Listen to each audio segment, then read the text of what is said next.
Hi, good morning. Ito na naman ako. Meron na naman akong recipe na i-share. Ang lulutuin ko ngayon ay ginataang tilapia.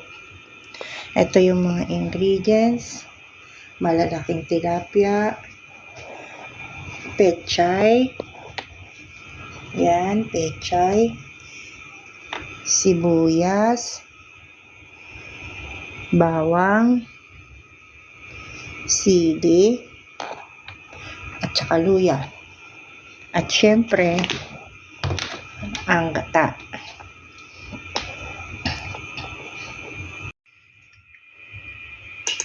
May dalawang paraan sa pagluluto ng ginataang tilapia. Una, pwede itong iprito bago gataan. Pangalawa, paksiw.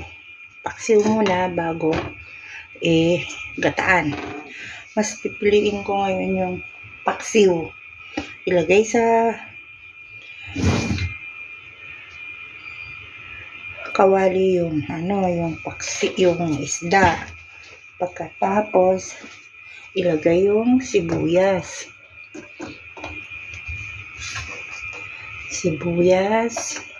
Sunod bawang. Yan, bawang. Tapos ilagay na lahat. Ilagay na rin ang luya.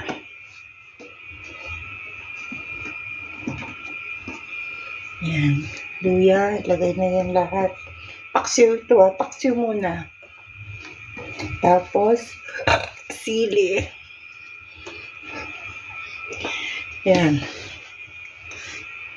Tapos, lagyan ng suka.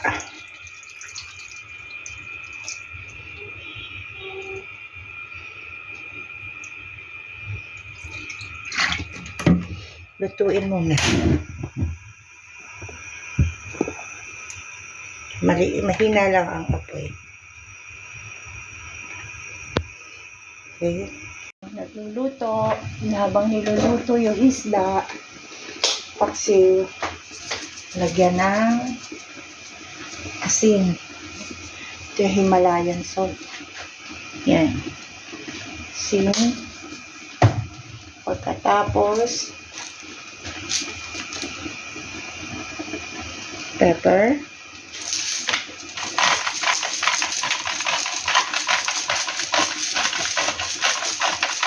Para masarap.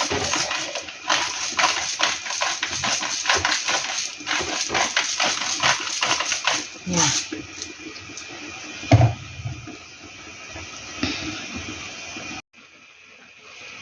Ayan na.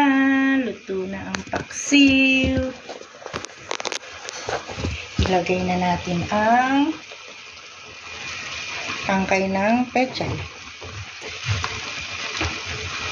Para maluto na yung pechay. Tangkay ng paksiw ng pechay yan.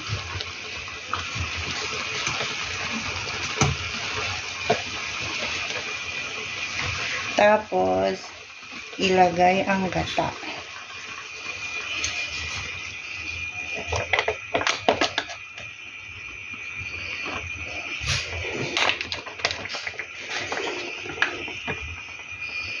Hayaan muna natin siyang kumulo at maluto.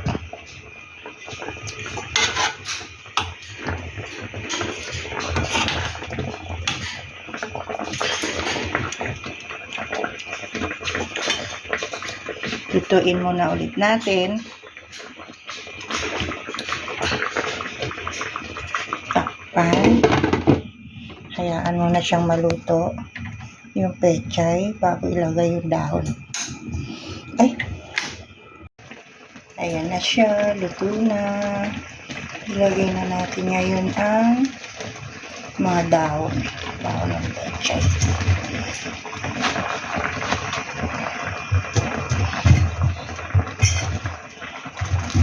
Ang dahon ay gawin na lang natin itong half cook lang kasi hindi masarap ang mga kulay kung overcook.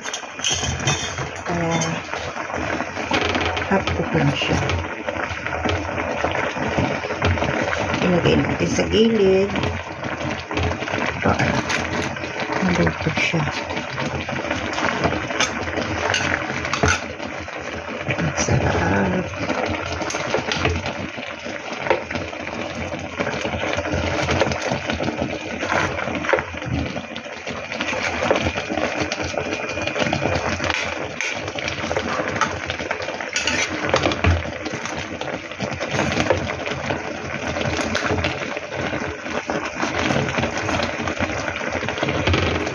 Samahan natin para maluto ng konti yung chicken. Tapos yan, antayin natin na maluto.